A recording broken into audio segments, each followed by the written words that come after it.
नष्टप्रायेषु अभद्रेषु नित्यं भागवत सेवया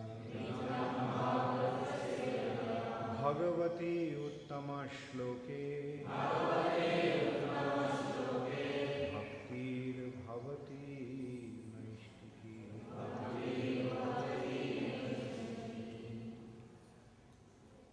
Srimad Bhagavatam, second canto, chapter 7, scheduled incarnations, text 10.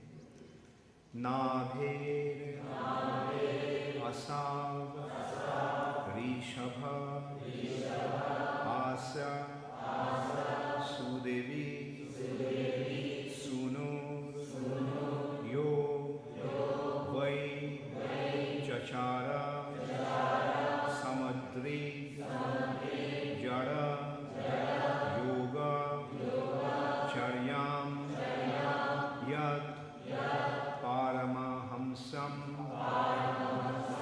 rishayah padam amananti sastvaha prashanta karanaha parimukta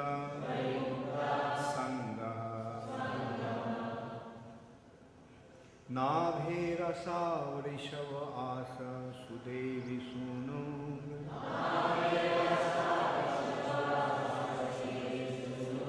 yo vai chachara samadrik jar yoga charjam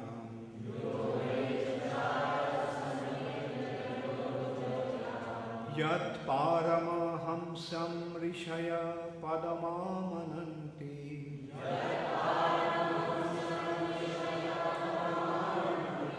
sastha prashanta karana parimukta sangha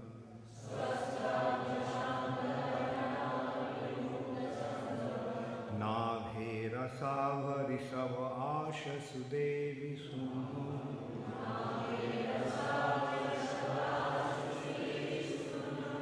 yo vai chachara samadrik jara yoga charyam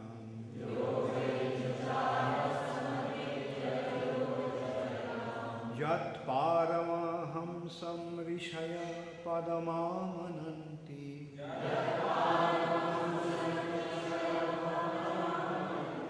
Swastha prashanta karana parimukta sangha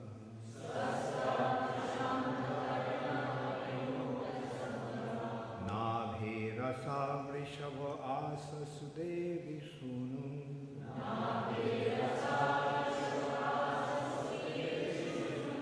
Yo vai chachara samadrik jara yoga charyam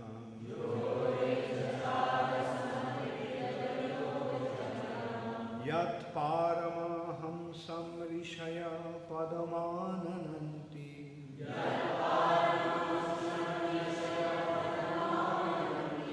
Swastha prashanta karana parimukta shanga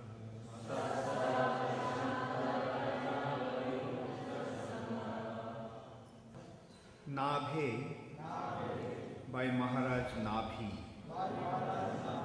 Aso, the personality of Godhead. Rishabha, Asa, became. Sudevi, Sunuhu, the son of. Yaha, who. Vai, certainly. Chachara, performed. Samadrik, equibalanced. Jara, material. Yoga charjam, performance of yoga. Yat, which. Paramahamsam, the highest stage of perfection. Rishayaha, the learned sages. Padam, situation. Amananti, do accept. Swasthaha, self-repose. Prashanta, suspended. Karanaha, the material senses, parimukta, perfectly liberated, sangaha, material contamination. Translation by His Divine Grace, Srila Prabhupada. The Lord appeared as the son of Sudevi, the wife of King Nabhi, and was known as Rishabhdeva. He performed materialistic yoga to equibalance the mind. This stage is also accepted as the highest perfectional situation of liberation, wherein one is situated in oneself and is completely satisfied. Please repeat after me. The Lord appeared as the son of Sudevi. The Lord appeared as the son of Sudevi, the wife of King Nabhi, and was known as Rishabhdeva. He performed materialistic yoga to equibalance the mind. This stage is also accepted as the highest perfectional situation of liberation, wherein one is situated in oneself and is completely satisfied. Purport by Srila Prabhupada. Out of many types of mystic performances of self-realization, the process of Yara Yoga is also one accepted by authorities. This Yara Yoga involves practicing, becoming like a dumb stone and not being affected by material reaction. Just as a stone is indifferent to all kinds of attacks and re-attacks of external situations, similarly one practices Jara Yoga by tolerating voluntary infliction of pain upon the material body. Such yogis, out of many self-infliction methods, practice plucking out the hairs on their heads without shaving and without any instrumental help. But the real purpose of such Jara Yoga practice is to get free from all material affection and to be completely situated in the self. At the last stage of his life, Emperor Rishabhdeva wandered like a dumb madman, unaffected by all kinds of bodily mistreatments. Seeing him like a madman, wandering naked with long hair and long beard, less intelligent children and men in the street used to spit on him and urinate on his body. He used to lie in his own stool and never move. But the stool of his body was fragrant like the smell of fragrant flowers. And a saintly person would recognize him as a Paramahamsa, one in the highest stage of human perfection. One who is not able to make his stool fragrant should not, however, imitate Emperor Rishabhdeva.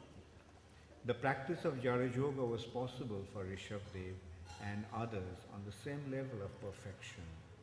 But such an uncommon practice is impossible for an ordinary man. The real purpose of Jara Yoga, as mentioned here in this verse, is prashanta karana, or subduing the senses.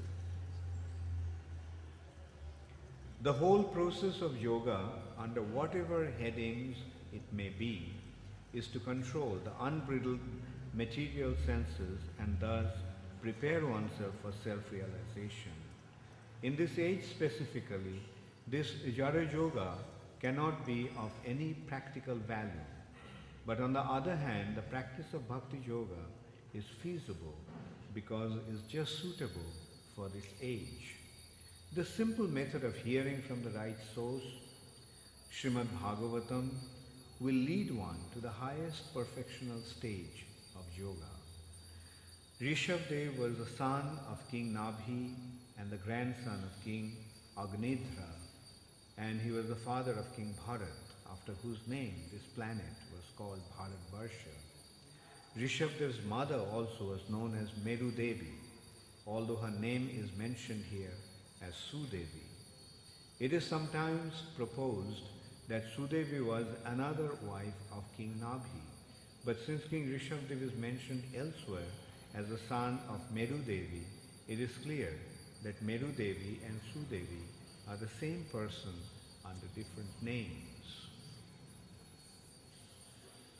Nabhe Rashava Rishava Asa Sudevi Sunul Jo Vai Chachara Samadrig Jarajoga Charyam Jat Paramahamsam Rishaya Padamamananti Swasthang Prashanta Karana Parimukta Sangha. The Lord appeared as the son of Sudevi, the wife of King Nabhi, and was known as Rishabhdeva. He performed materialistic yoga to equibalance the mind. This stage is also accepted as the highest perfectional situation of liberation, wherein one is situated in oneself and is completely satisfied. So, this chapter, the 7th chapter of the 2nd canto, is describing the scheduled incarnations, how the Supreme Personality of Godhead incarnated at different point in time in this material nature, specifically on this planet. This is the 9th description of incarnations of the Lord. The total 23 descriptions of 23 incarnations of the Lord in this chapter. Now Rishabhdeva is being described here. It has been described that Rishabhdeva was the son of King Nabhi and Sudevi. In the 5th canto, there has been an elaborate description of Rishabhdeva's appearance and activities. It has been described that King Nabhi, who was the illustrious son of a very wonderful personality, King Agnidhra, performed great sacrifices along with his wife, Meru Devi. In the 5th canto, Rishabhdeva's mother has been described as Meru Devi, whereas here, in this verse, she has been described as Sudevi. But in the purport, Prabhupada pointed out that Meru Devi and Sudevi is actually the same personality. Sometimes people in the Vedic culture are addressed by similar names signifying similar meanings. So, along with his wife, King Nabhi, performed great sacrifices. And as a result of that, the Supreme Personality of Godhead appeared to them. Being pleased with them, the Lord manifested himself in front of them. And when he asked what they actually wanted from him, they requested that they wanted to have him as their son. And the Lord granted that benediction to them, that yes, I will appear to you as your son. And as a result of that, the Lord appeared as King Rishabhdeva.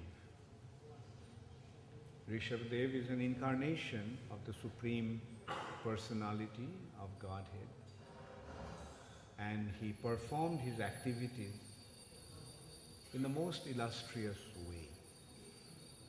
Although he is the Supreme Personality of Godhead, and it has been described that his body was Satchidananda. Rishabhdeva's body was not material. Rishabhdeva's body was spiritual body. made of eternity, knowledge and bliss. But still he acted just like an ordinary person. He was a king, so he ruled his kingdom, but he ruled his kingdom in an illustrious way, just propagating Krishna consciousness all over his kingdom and encouraging and inspiring all his citizens to become devotees of the Lord. That is the responsibility of a king and a leader. An ideal leader must teach his followers how to become a devotee of the Supreme Personality of Godhead, how to become surrendered at the lotus feet of the Lord, because that is the perfection of human existence. To become a devotee of the Lord is the ultimate goal of life. So when one becomes a devotee of the Lord, he achieves the ultimate perfection, and that's why a leader must lead his followers to that destination, to become the devotees of the Supreme Personality of God. So Rishabhdeva did that. And also another thing Rishabhdeva did was to establish an example for Varnashram. The 4 ashrams are Brahmachari life, Grihastha life, Vanaprastha life and Sannyas life. Now Rishabhdeva, although he was a king, at some point in time Rishabhdeva decided to leave his kingdom and accept the renounced order of life. And so Rishabhdeva, he called his sons, he had 100 sons, and out of them the eldest was King Bharat, Maharaj Bharat. And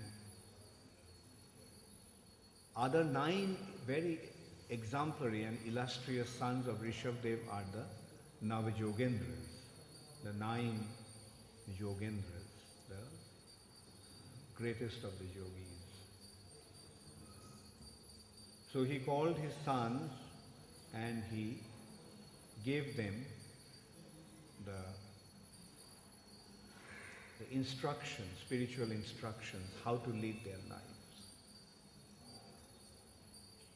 And after giving those instructions at what is the purpose of human life and how one must act in order to perfect his existence, Rishabhdeva left home. And when Rishabhdeva took that aspect of his life, the purpose of renunciation is to become totally unaffected by the urges of the senses. Especially in Vanaprastha, the purpose of Vanaprastha is to nullify all the attachment one develops during household life.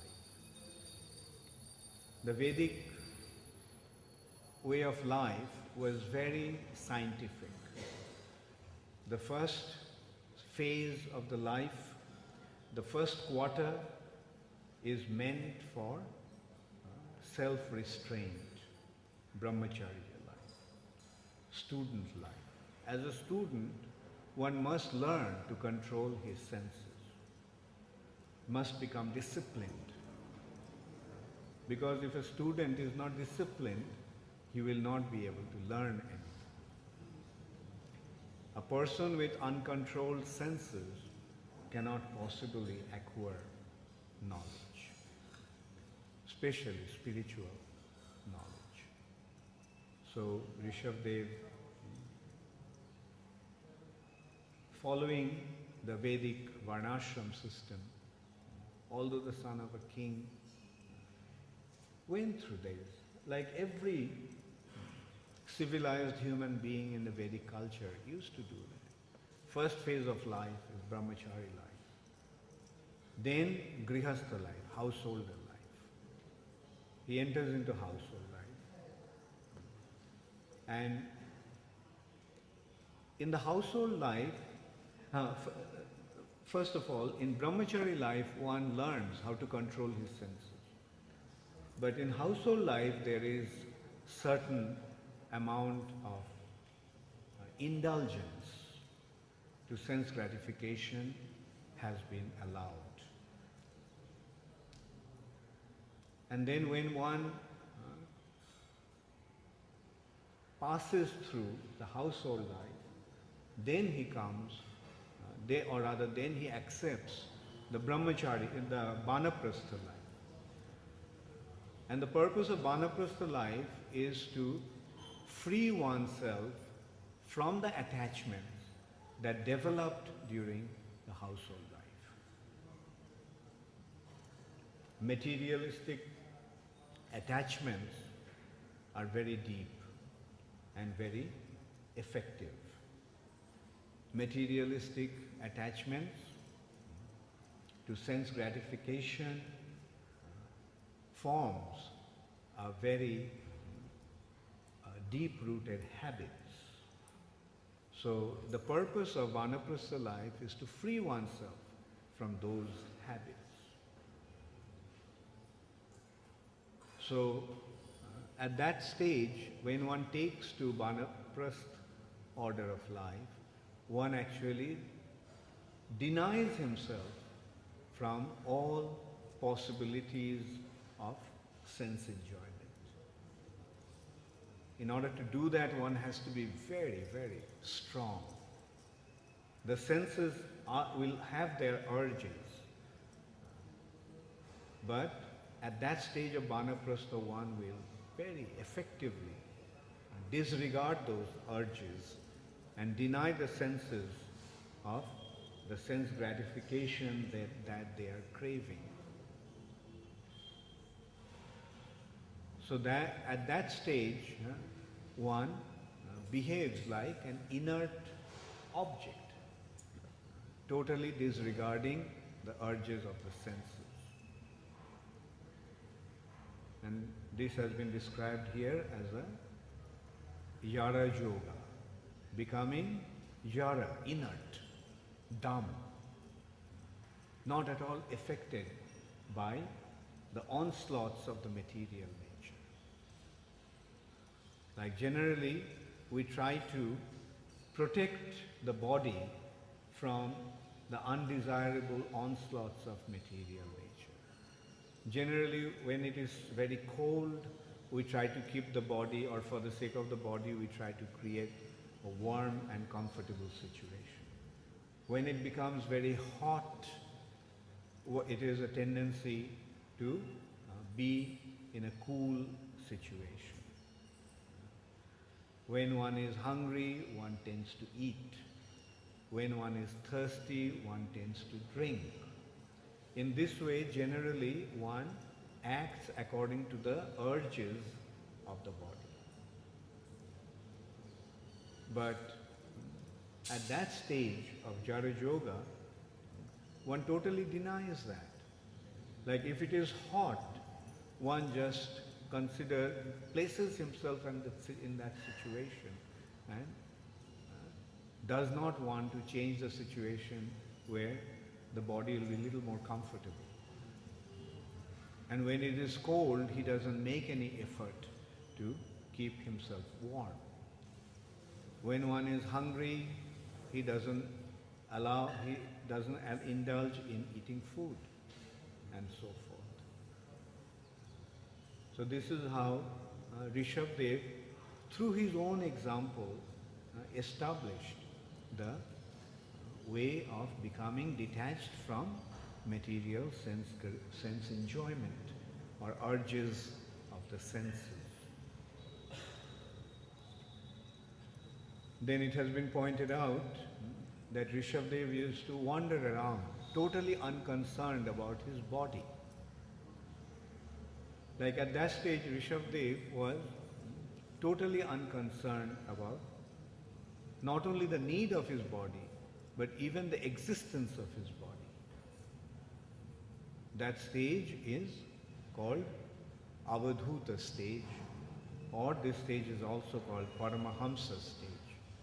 When one is completely, perfectly situated in his spiritual identity, and he doesn't have any attachment or any link, any connection, any concern for his material body. He was so unconcerned about his body that he didn't even care to shave his head or trim his hair. He was so unconcerned that he did not even care to shave his beard. Like he let his hair grow, he let his beard grow. And he was so unconcerned about the body that he did not even wear clothes. He was totally unconcerned about the body and the body's needs.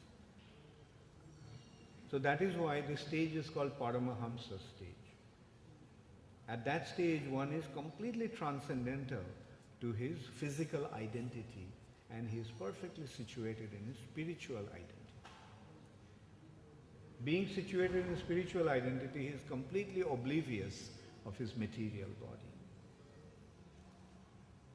But his material body functioned in such a wonderful way also. It has been described that when Rishabhdeva used to evacuate, the fragrance, generally ordinary living entity stools are putrid, vile smelling. But his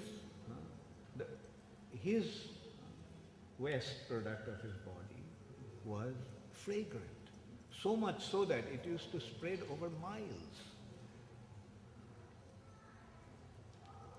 So that is the wonderful aspect of a perfected living entity's activities. Although Rishabhdeva used to behave apparently like a madman, totally unconcerned about his body. Like when people generally see a person walking without clothes, with long hair, and without even caring for his body, taking bath, and people think that that person, that's a madman.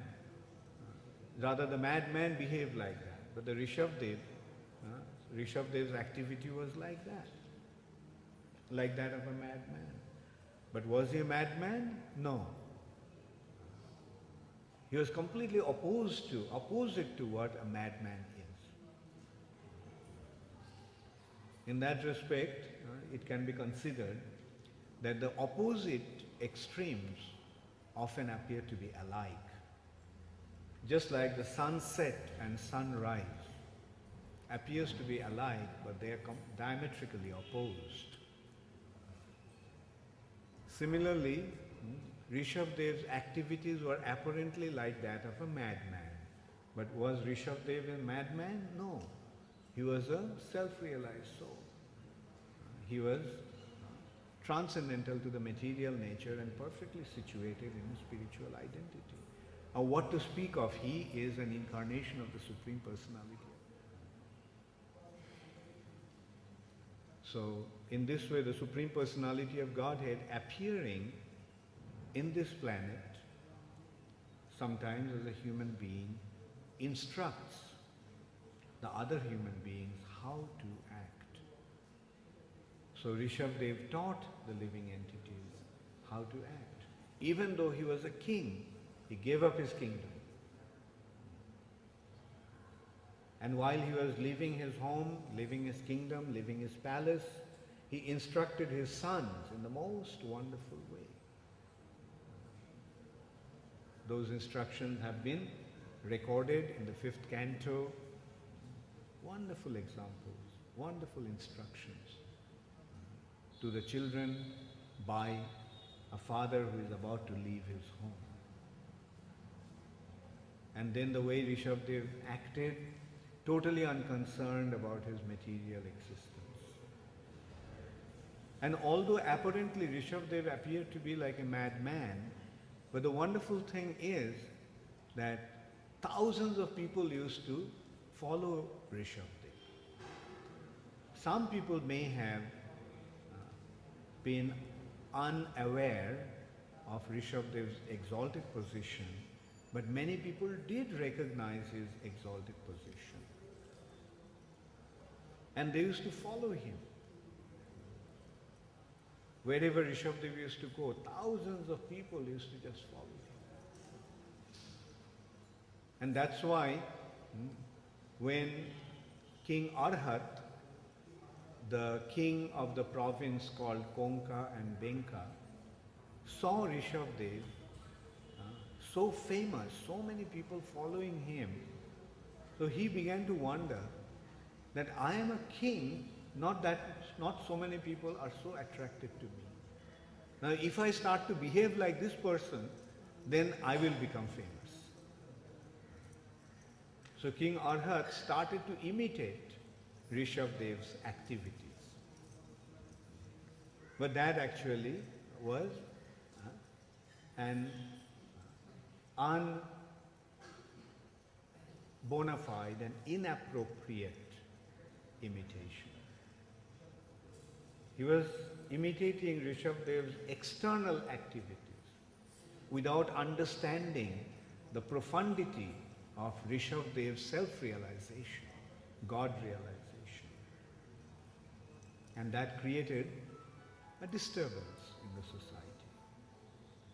Anyway, that is another thing, so we don't want to get into that. But the point is that Rishabhdeva, the way he acted, was a perfect example for a living entity to follow.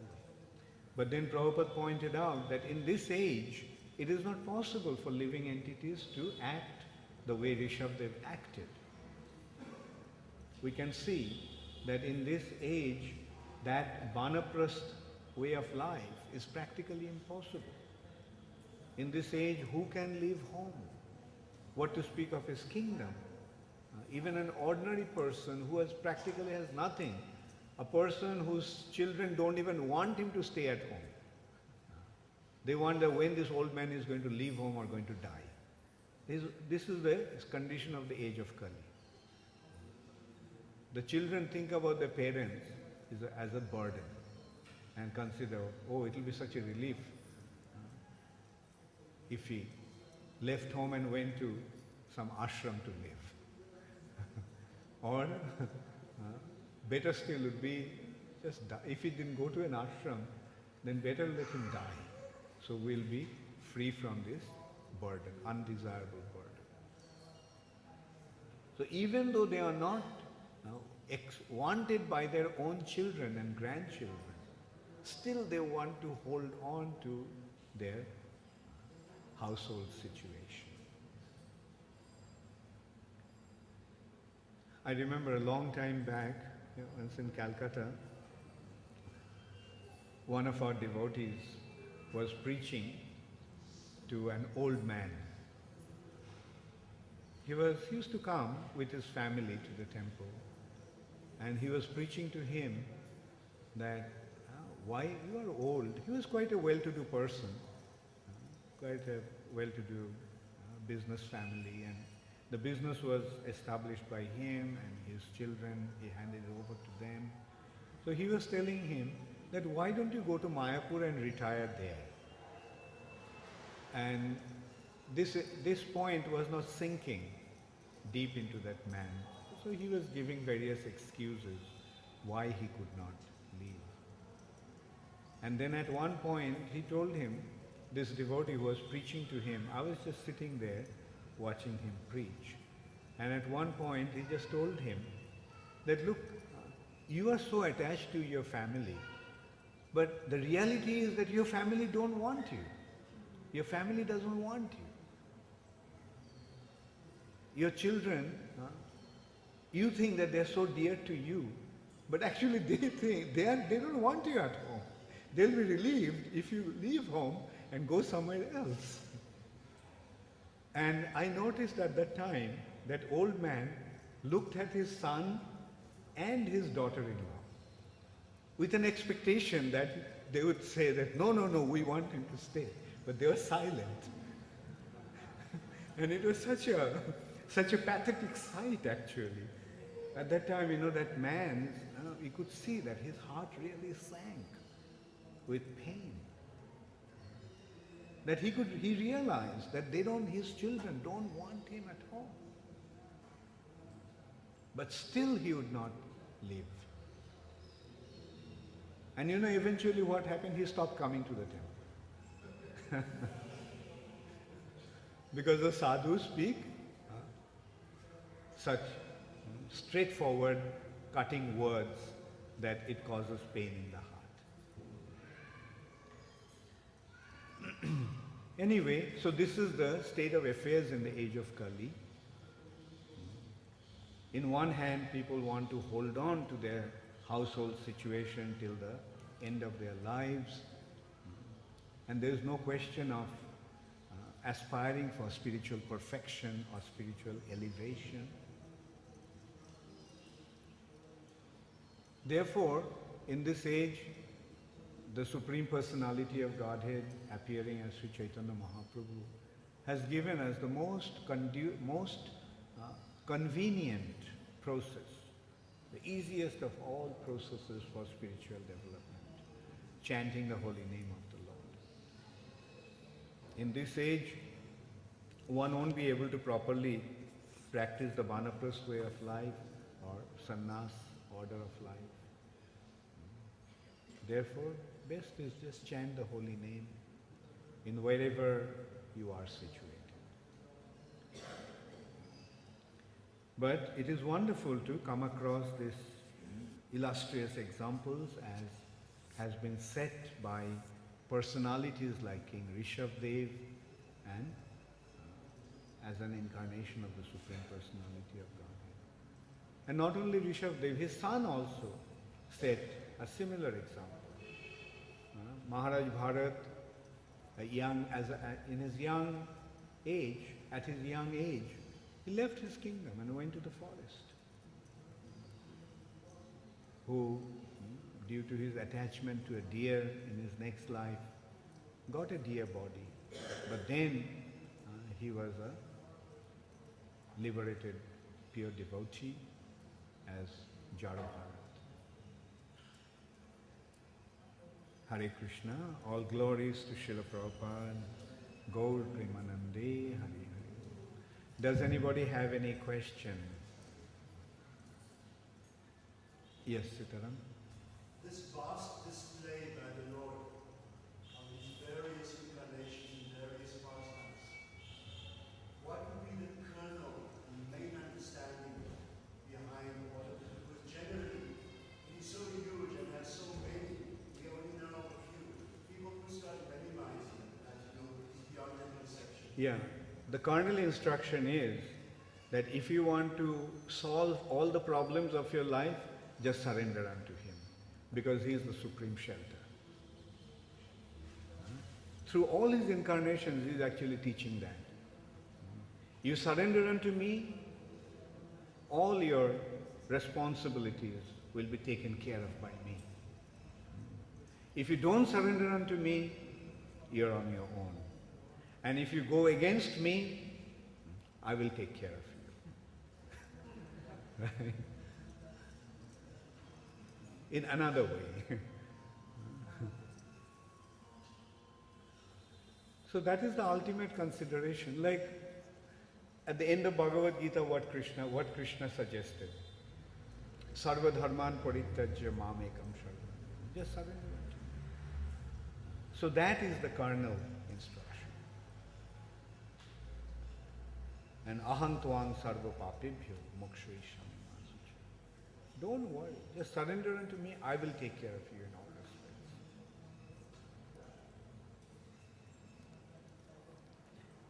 Hare Krishna, yes?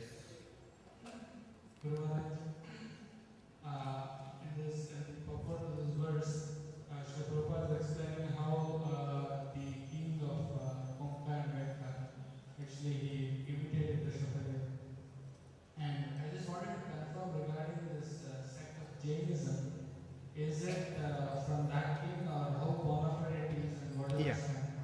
Yeah, Jainism actually started with King Arhat.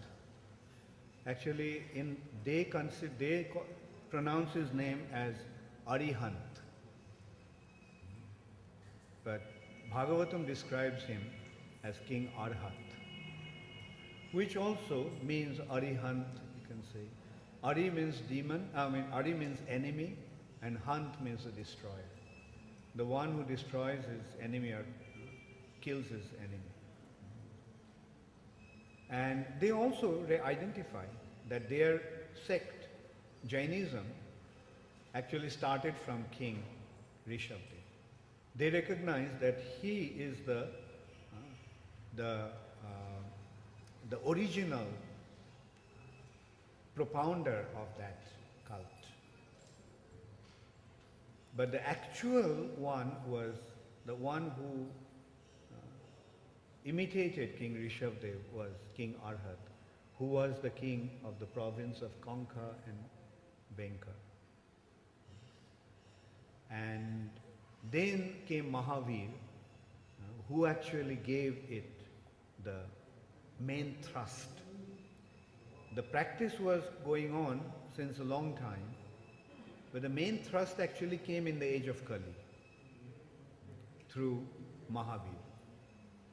Buddha came and he actually affected the Kshatriyas. It's mainly the Kshatriyas who followed Lord Buddha, but the Vaishyas followed Mahavir.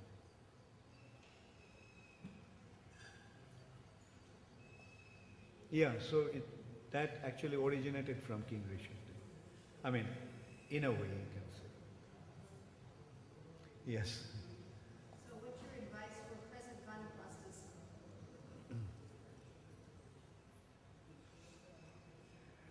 Well, the only system that is practicing Vanaprastha are the ISKCON devotees. Isn't it? Like, apart from ISKCON, there's hardly any Vanaprastha culture going on. And in ISKCON, the system is very simple. Stay in the ashram and get rid of whatever attachment there may be. And the ultimate consideration is to chant the holy name of the Lord. And that process is applicable to all, whether irrespective of one's ashram situation and varna situation. So that is the varna, that is the system for, or that's the prescription for the Vanaprastha of this age. Just like move out of your family situation, be in the ashram and chant the holy name, render devotional service. Right, that's it. And also that brings another consideration at the back of my mind, is that the society also have to become prepared to provide the facilities for those Vanaprastha devotees. Like it is essential, it will gradually become more and more essential. Because now the way things are, because of various reasons, the society is trying to shy away from these sort of responsibilities. They're mainly because they're so burdened by this responsibility of maintaining whatever is there. They cannot extend themselves to take any more on their plate. But the reality is that the society have to equip, our society have to equip itself with these needs, or to fulfill those needs and requirements. And I'm confident that will happen.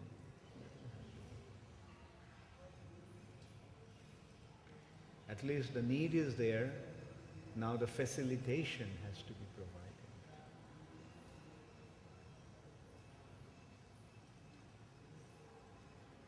Hare Krishna, Gaur Premanand, okay.